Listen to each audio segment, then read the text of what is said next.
deputado Hélio Soares, velho companheiro de Assembleia Legislativa do Maranhão, e ele está adquirindo o seu exemplar do primeiro festival de toadas de Bumba do Boi, realizado na Praça Deodoro em 1986.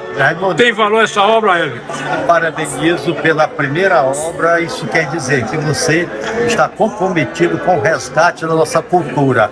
E aqui o primeiro exemplar dos cantadores de toadas do Maranhão, que é o nosso refrão quando se fala em cultura do Maranhão. Parabéns, estamos juntos. E o Bumba Boi hoje é patrimônio da humanidade.